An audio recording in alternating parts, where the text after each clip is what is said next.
So magandang gabi guys, kana magdidilim na to. May overtime tayo ngayon, 4 na electric fan. So ito, inuna ko yung desk fan kasi request ni customer, kailangan tong i-deliver bukas ng umaga. Chinek ko yung terminal ng saksakan. Dito ko na chinecheck para mabilisan na guys. Dito mo kasi makikita yung pag good yung winding nya. Pag walang palo yan, maaring sira yung thermal fuse o ito good naman, may palo naman yung terminal ng saksakan. Tinisting ko ng 1, 2, 3, meron yung 3. Kaya malamang ang sira nito capacitor o yung shafting. Ito, tinik ko yung rewheeling nya kung okay naman. Medyo may gaspang na konti. Ayan, tinisting ko yung andar nya. Maandar naman siya pero parang pamaypay lang, pamaypay kahina, hindi talagang bumubuga ng hangin guys. So ito, kakadikutin natin yung loob nya, tignan natin kung anong dahilan kung bakit mahina. Buksan lang yung 4 na tornilyo, yan na, natanggal na.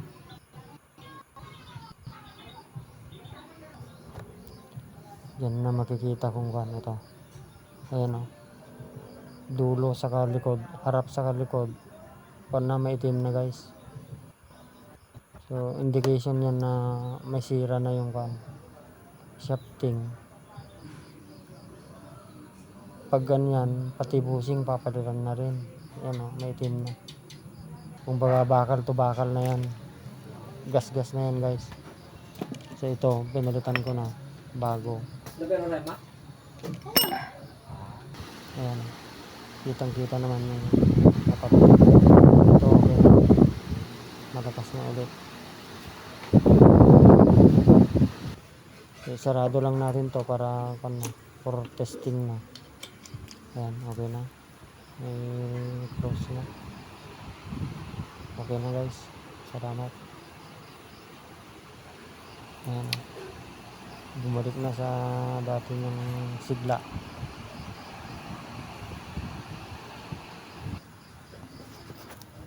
Sunod naman natin tong stand pan nya kasi isa lang may-ari nito. Stand pan, mapapansin nyo kung yung nilagay na LC bakal. So advice ko sa inyo guys, hindi advisable na nilalagyan ng LC na bakal, yung plastic na LC, kasi yung winding ng motor yan, medyo tagilid sa LC bakal, medyo mabigat. And chinek ko yung winding nya, okay naman, buo pa yung motor.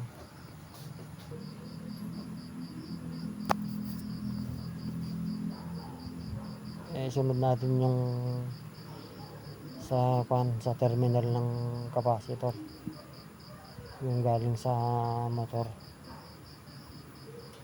Pag sira kasi ito guys, yung dalawang terminal ng capacitor, uugong din yan, parang sa washing machine, uugong din. So ganito rin ang sakit niyan ng mga yan.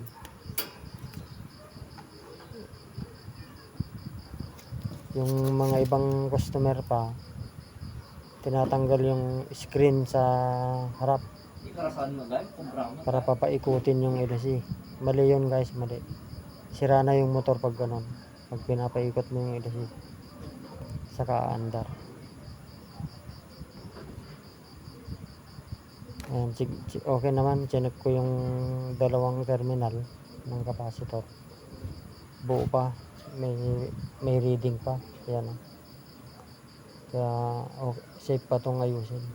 Okay pa.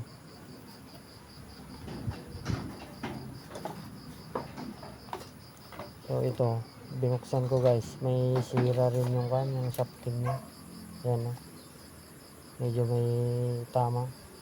May guhit-guhit na. So hindi natin ito matesting kasi basa yung saksakan niya. Parang naulanan to guys. Salamat sa panonood. Bukas na natin ito testingin. Salamat.